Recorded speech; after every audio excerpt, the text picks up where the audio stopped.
फरमा all India मजलिस इत्तेहादुल मुस्लिमीन के शेर हिंदुस्तान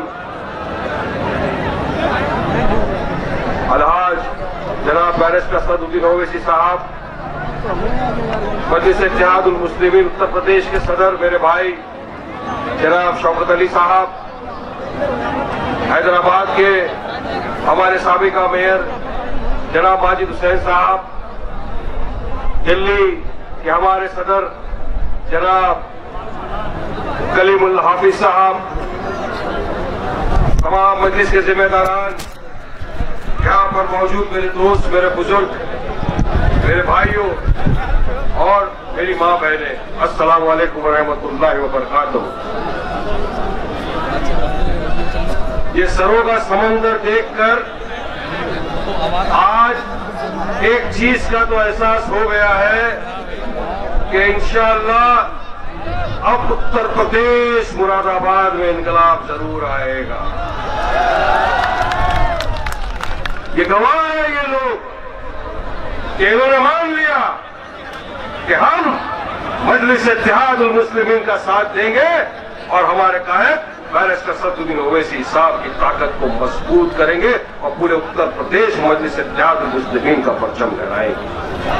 तो देखा ही जा रहा है, उत्तर प्रदेश का चुनाव आया है, महीना भर बाकी है सिर्फ।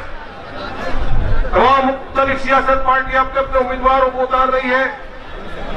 एक तरफ भाजपा है, दूसरी तरफ समाजवादी, बसपा, कांग्रेस एक साथ गठबंधन के अंदर है। दूसरी तरफ आपकी अपनी पार्टी मजलिस इत्तेहादुल मुस्लिमीन। आप देख रहे हो देश की क्या हालत बना रखी है, खास करके उत्तर प्रदेश की क्या हालत है। और ये जो भीड़ यहाँ बैठी है धूप में इतने वक्त से अपने कायद को सुनने, अपनी जमात के कायदे से कायदा मिलाकर आगे बढ़ने, ये कोई रुपया लेके नहीं आई है या किसी ने किसी के जेब में खाने का पैकेट नहीं डाला है या किसी ने टोपी पहनने का पैसा नहीं दिया है। ये भीड़ जो यहाँ उमड़ी है ये दिल से आई है। ये भीड़ जो यहाँ दिख रही है, जिसे 70 साल से हमारे साथ बेइंसाफी हुई है, आज उसका हिसाब किताब चुकाने के लिए भी बैठा हुई है यहाँ पर। आप देख लो क्या हो रहा है देश में। कहीं पर धर्म संसद के नाम पर हेट स्पीच के संसद लगाए जा रहे हैं। हरिद्वार वहां पर एक इन्हीं का यदि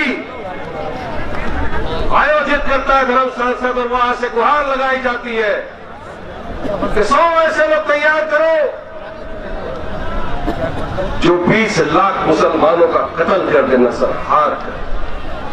वहां से गुहार लगाई जाती है कि हरिद्वार में मुसलमानों को और हमारे क्रिश्चियन भाइयों को त्योहार मनाने नहीं दिया जाएगा।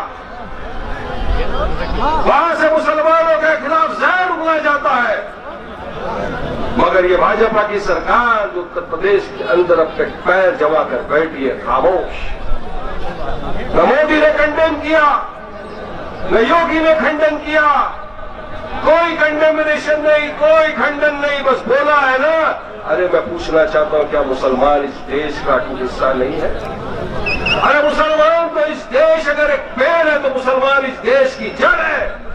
अब जड़ को मजबूत करो, इंशाअल्लाह ताला देश भी मजबूत हो जाएगा। अगर आप जड़ को फाड़ने की बात कर रहे हो, अरे हमने आजादी की लड़ाई में अपनी जानें गंवाई, हमारे बुजुर्गों ने अपनी जान दी, तब जाकर आज ये देश हमारा आजाद।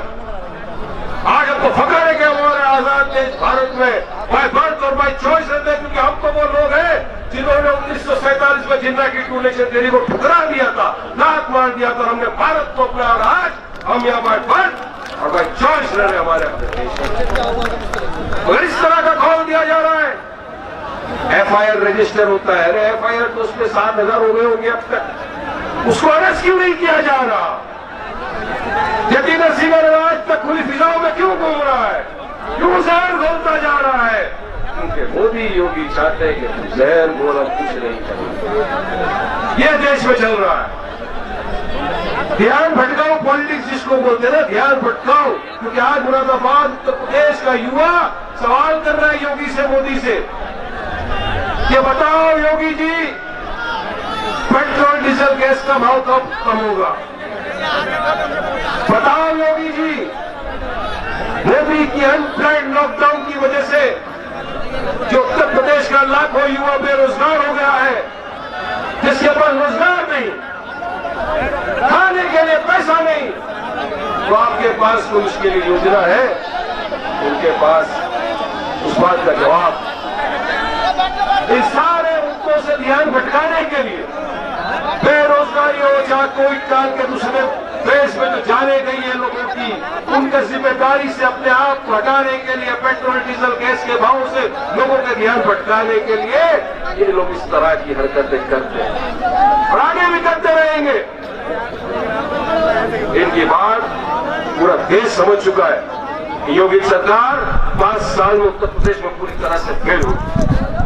आज मैं पूछ लूं किसी को अगर टीवी डिबेट के ऊपर कि वारिस पटेल आपसे सवाल करता है कि बताओ योगी, वो ऐसे 7 काम विकास के जो आपने उत्तर प्रदेश में किए हो, तो उनके पास जवाब भी नहीं होता, क्योंकि विकास का काम तो कुछ किया ही नहीं। या तो काम सिर्फ एक ही हुआ, नामकरण, नाम बदला गया, इसका नाम, इसका नाम। अरे नाम बदल देने से क्या युवा को रोजगार मिल जाएगा? नाम बदलने से जो लाखों लोगों की जो जाने चले गई सेकेंड कोविड के हुए में बिना ऑक्सीजन के, क्या उनकी जाने वापस आ जाएगी? तो फिर नाम बदल के क्या दिखाना चाहते हैं?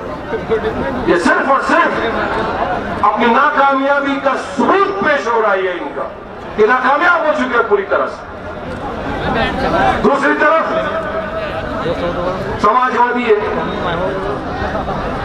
अब तो भगवान कृष्ण भी इनके ख्वाबों में आने लग गए अखिलेश के।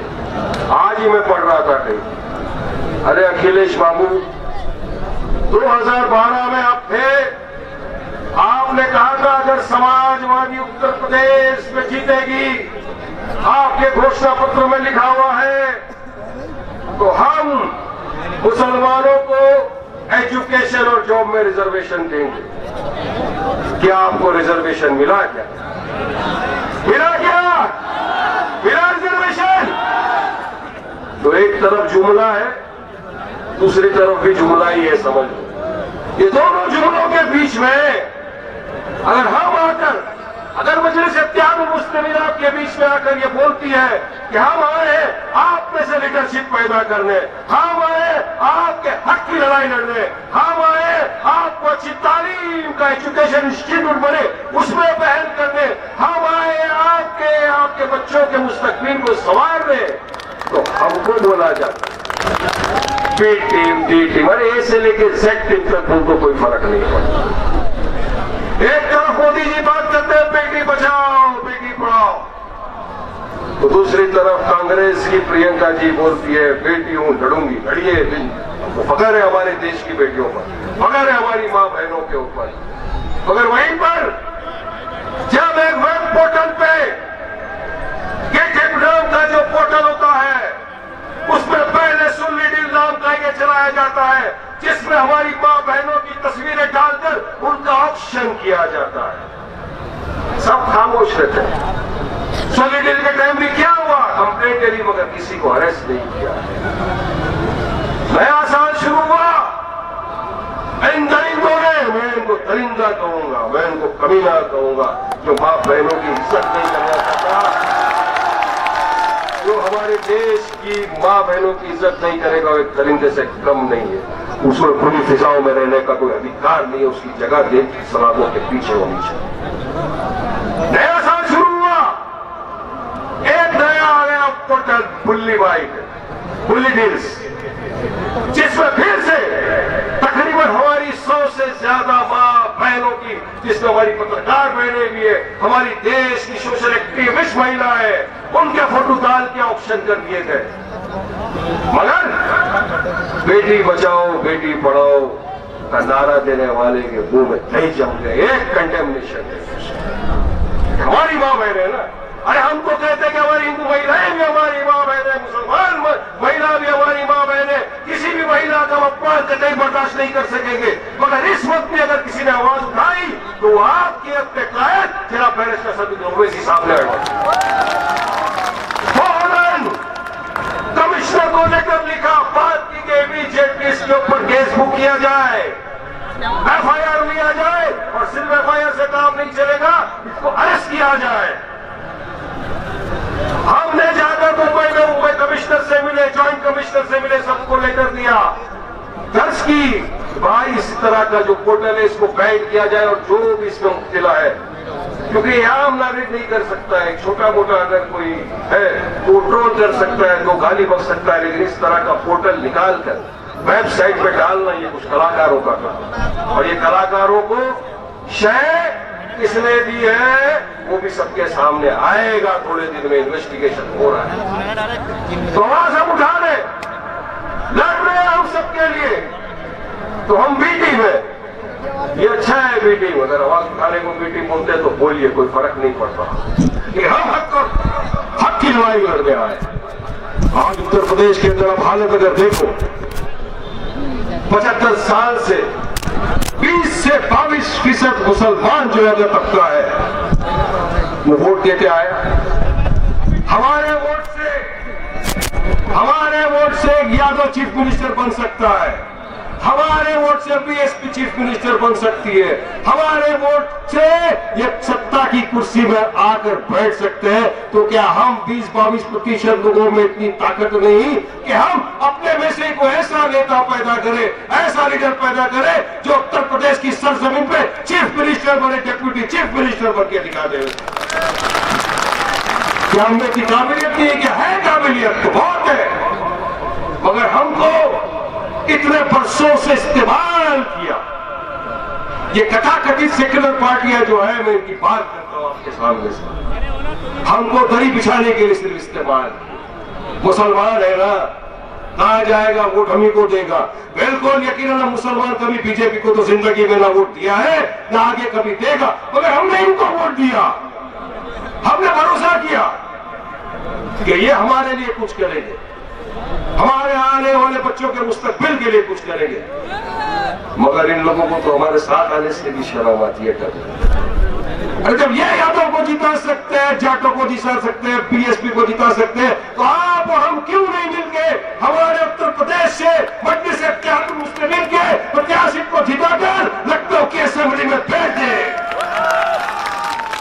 कर सकते हैं ना, करेंगे ना। देखिए आसमान के नीचे बैठकर आप ये जुबान दे रहे हो मेरे भाइयों बुजुर्गों दोस्तों, याद रखो हमको इत्तेहाद पैदा करना होगा, मुत्तहीद होना पड़ेगा। अब तक जो हम करते आए एक दूसरे की टांग खींचने का काम छोड़ दो मेरे दोस्तों बुजुर्गों अजीज साथियों।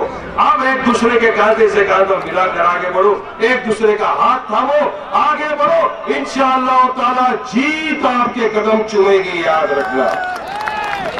और आपके अपने में से आप ही का अपना कोई भाई, आप ही की अपनी कोई बहन मजलिस इत्तेहादुल मुस्लिमीन से जीत कर जाएगी, पतंग के निशान से जीत कर जाएंगे और उत्तर प्रदेश की असेंबली में आपकी हक की लड़ाई लड़ी जाएगी। इतने बरस से आप देख रहे हो, आप अपना हक मांगते रह गए, आपको नहीं मिला, हक नहीं मिला, ये देखा जा रहा है।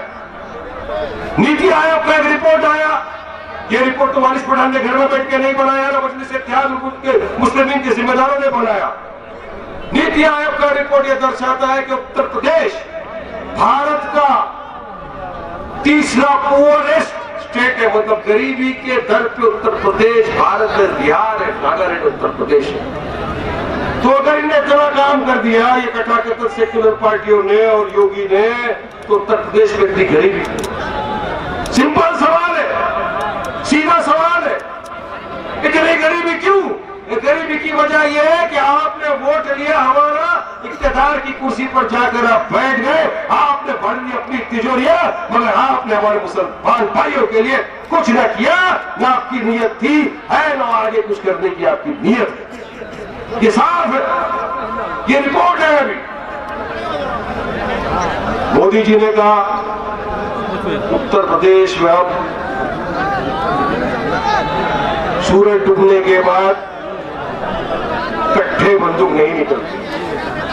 बिल्कुल सही कहा मोदी जी। अब सूरज डूबने के बाद में दिन दहाड़े निकल रही है बंदूक और कट्ठे। हमने देखा लखीमपुर में किस तरह से टेंगी का बेटा थार गाड़ी लेकर चला गया और हमारे मासूम बेगुनाह किसान जो वहां पर पीसफुल प्रोटेस्ट कर रहे थे उनको कुचल। और ये कुचला भी कैसे? एक सोची समझी साजिश तैयार की, एक कॉन्स्पिरेसी बनी किसके घर में? जो आज मोदी के साथ पार्लियामेंट में बैठा है minister of MOS Ashish Mishra जिसका नाम, उसके घर में साजिश बनती है। थार गाड़ी से दिन दहाड़े आदमी हमारे किसान भाइयों को कुचल देता है। जो बंदूक की इस्तेमाल होती है, जिसकी गोली निकलती है, बैलिस्टिक एक्सपर्ट का रिपोर्ट भी दर्शाता है कि ये बंदूक अजय मिश्रा के बेटे आशीष। तो क्या आता है चार्जशीट में? उनके खिलाफ डाल दिया, मगर आज तक मंत्री जी तो बैठे हुए अपनी कुर्सी पे। तो कब निकालोगे मोदी जी उनको? क्या उनकी मोरल रिस्पॉन्सिबिलिटी, जवाबदारी नहीं है इस्तीफा देने की? नहीं देंगे साहब, ये नहीं देंगे। दादागिरी कर रहे हैं, मगर दादागिरी ज्यादा देर नहीं चलती। अल्लाह के घर देर है मगर देर नहीं। इनकलाब आता है मगर लाना पड़ेगा, हमको लाना पड़ेगा, मिलकर एक होना पड़ेगा। अगर हम मुत्तहिद हो गए, अगर हमने इत्तेहाद पैदा कर लिया और ये मन बना लिया कि इतने वर्षों से हम सबको वोट देते आए, क्योंकि हमारे पास कोई ऑप्शन नहीं था। किसको वोट देंगे? समाजवादी को दे दिया, कांग्रेस को दे दिया, PSP को दे दिया। उस वक्त आपके पास कोई ऑप्शन नहीं था। आज आपके पास एक ऑप्शन है, वो है आपकी अपनी जमात जिसका नाम है मजलिस इत्तेहादुल मुस्लिमीन, और जिसका आपका मेरा सदर, उसका नाम है बैरिस्टर असदुद्दीन ओवैसी साहब। ये आपकी अपनी जमात है। आज आपको अल्लाह सुब्हानहू व तआला ने मौका दिया है कि आप अपनी जमात के नुमाइंदों को चुनिए, वोट डालिए। संविधान ने आपको एक बहुत बड़ा अधिकार दिया है, राइट टू वोट। वोट डालने का जो अपना अधिकार है उसको जाया न जाने दीजिए मेरे दोस्तों, बुजुर्गों, अजीज साथियों। ये वक्त आ चुका है कि अब हमको भी अपनी जमात को मजबूत करना है। हमको भी सियासत में हमारी हिस्सेदारी चाहिए। उत्तर प्रदेश की जनता चाहती है कि हमारी हिस्सेदारी उत्तर प्रदेश की पॉलिटिक्स के अंदर, उत्तर प्रदेश में मुसलमानों का पॉलिटिकल एम्पावरमेंट होना चाहती है। जब तक हम आपके साथ हैं इंशाअल्लाह, मगर आपको भी साथ देना। तो देखा हमेशा से ये गया है, कोई भी मुद्दा हो जाए हमारा, आवाज उठाने वाला शख्स वाहिद एक ही है, वो बैरिस्टर असदुद्दीन ओवैसी साहब। पार्लियामेंट हो या मंच हो या टीवी हो या मीडिया हो, हर जगह अगर मजलूमों की, मुसलमानों की, दलितों की, शोषित वंचित की कोई आवाज उठाता है, वो कोई और नहीं, वो आपका, मेरा, हम सबका कायद जनाब बैरिस्टर असदुद्दीन ओवैसी साहब है। तो हमको भी उनका साथ देना चाहिए ना। अगर हमको मजबूत होना है तो हमको असद साहब का साथ देना होगा। जमात मजबूत हुई, आप हम मजबूत होंगे, इंशाअल्लाह हमारे आने वाले बच्चे का फ्यूचर, मुस्तकबिल मजबूत हो जाएगा। याद रखना मेरी इस बात को। लिहाजा वक्त मेरे पास बहुत कम है, मैं समझता हूँ आप हम जिसको सुनने के लिए बैठे उनको सुनना चाहिए। बस आपसे दरखास्त करता हूँ कि इतना जो तकलीफ से आप धूप में आके बैठे तो थोड़ी और तकलीफ उठा लो, और इलेक्शन के दिन वोट मजलिस इत्तेहादुल मुस्लिमीन के प्रत्याशी को डालो और जीता कर असेंबली के अंदर भेज।